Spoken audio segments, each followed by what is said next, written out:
Hey, you there. Yes. Are you hoping to one day be a doctor? Yeah.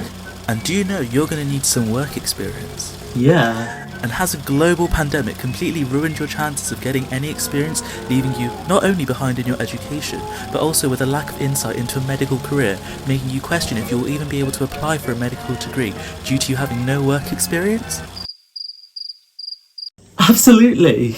Well, fear not, because today's video will show you the best ways to get work experience. Great. Hey guys, welcome back to my channel. My name's Sean, and today I'm going to be talking about how you can get medical work experience. So if you're applying to medicine, you'll probably know how important it is to get work experience. It's a really good way of getting an insight into this career, and you can talk about it on your personal statement and in your interviews. However, it is so hard to get it. Believe me, I know. So in today's video, I'm going to be showing you some tips and tricks that I use to personally get work experience, and hopefully you'll be able to find this useful and help you get some work experience as well. There'll be timestamps in the description box so you can find which areas you think might be relevant to you. But if you want to gain the most out of the video, I'd recommend just watching it all. Firstly, I'll be talking about how to get hospital work experience. Now, I did 4 days with the urology department, and I did 2 days, I think, with dermatology. And this was quite hard to organise, but there are some tricks that I use to help me organise it. My first tip is, if you have a contact inside the hospital, so if your parents work in there, your family member, your family friend works there, then use them to get work experience there. Obviously this isn't possible for everyone. For me, I didn't have anyone except my sister. My sister was a medical student at the time, so she wasn't able to really organise it. So I was pretty much left on my own. However, this is where it's important to try and be proactive, because most people who are applying probably won't have contacts inside the hospital. However, there was something that I was able to do which I think really helped. So someone in one of my classes who I wasn't like particularly good friends with, but I'd say they were more of an acquaintance and we talked like now and then.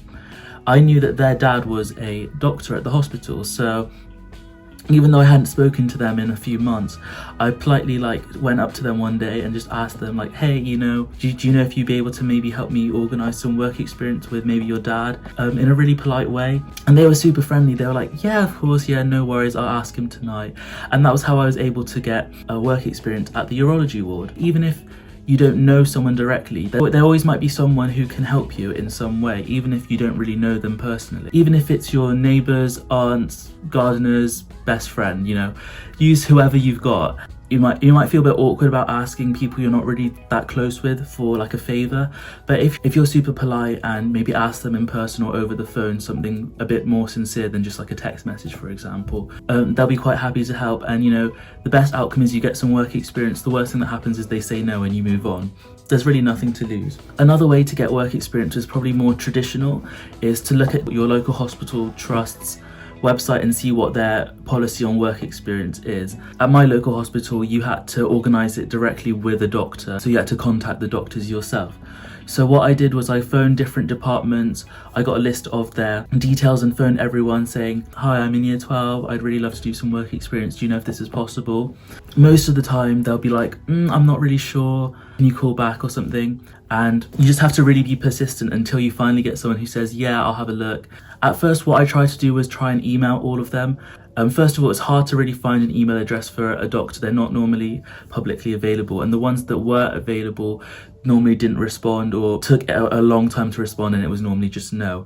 If you phone up, it's a lot faster. You get through to the secretary or someone that will help you, and you can get a direct response straight away. It's also important to phone at the right times.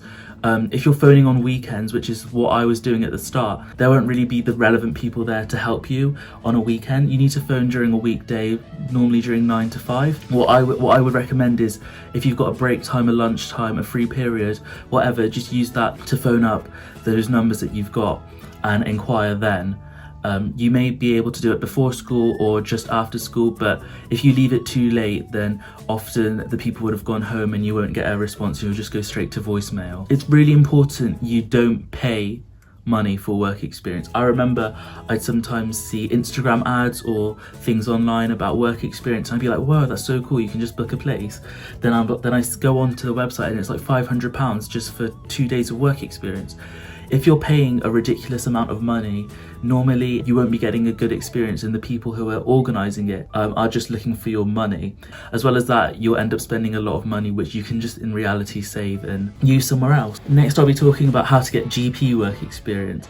I did a week at a GP and I thought it was a really good experience. Sort of the process is quite similar. You're going to need to get a list of all the GPs sort of nearby, and you want to phone them up individually inquiring about work experience. I think it's really a lot harder to organise GP work experience than it was for the hospital. A lot of the time they just said no because they said it's a breach of confidentiality because you're part of that community and you might know the people who come into the GP, which, you know, is a fair point. People are saying that maybe try nearby cities. Even if you have to travel a bit, it might be worth it if you get that good experiences. What's also useful is to just search GP, your city or nearby city, and search work experience, and that will hopefully give you a few pages for local GPs and their policy on work experience according to their website. This is how I was able to find the GP where I did my work experience, because on their website they had a whole section about work experience, and they were saying how they really are keen for students if they need work experience to help them out, and they had an email address which you should email if you're interested. So that's what I did, and from that I was able to get a week of work experience, which I thought was really good. The next thing I'll be talking about is voluntary work experience. Now, people often just kind of skip by this. They don't really think it's important. They focus on the GP and the hospital work experience, but I would say voluntary work experience can be just as good, if not better. I felt that I learned more through my volunteering than I did at the hospital and GP. It's also a lot easier to organise a voluntary work experience, and you can also show a longer term commitment rather than just doing a week or so. For me personally, I think I did about 6 months volunteering at a care home and 6 months volunteering at a primary school. I would have done longer, but obviously the pandemic happened during year 12, so I wasn't able to go into the care home. Schools were shut as well. But other voluntary work that you could do could be working with things like St. John's Ambulance. That's something that I really wanted to do, but they had a really long waiting list, so I didn't end up getting a chance to do it. You could also volunteer with like scouts or guides or something like that, youth groups. Any sort of form of voluntary work is pretty good. It's pretty easy to organise this. You just need to ring them up, email and inquire. So the way I was able to do it was, I think on like one of the days during the week I had a double free period. So I talked to like my head of year and I was able to go to the care home during this time. I thought that was quite useful because I was just able to do that during the day, and the care home had a lot more going on during the day rather than after school when I had gone before. With the primary school, we had like Wednesday afternoons off and you could do some like voluntary work, so I managed to organise that through the help of school, which was quite good, and I really learned a lot from this. However, with voluntary work, it's really important that you are proactive during the work experience. A lot of the time, they might not really know what you're there for or what to do with you, and I felt that at the care home this was definitely the case. So in order to gain stuff from it that you can use and learn from, it's really important to try and be proactive. So that means if you're at a care home, talking to the residents, asking them about sort of their childhood. Playing board games is a good way. Maybe talking to some of the staff as well. So there'll be like healthcare assistants and nurses that were at my care home, and it's important to maybe talk to them and to ask them a bit about like what's sort of common diseases that they see and how they treat it, as well as maybe family members as well. You can talk to them about how they're finding their loved ones who might be suffering from something like dementia, for example, and how they find dealing with that from their perspective. So there really is a lot to be gained, but you do have to be more proactive in doing so in order to get those experiences. But it's something I would definitely recommend, and you should definitely organise this as soon as you can, because it's really important to show long-term commitment in order to gain from it.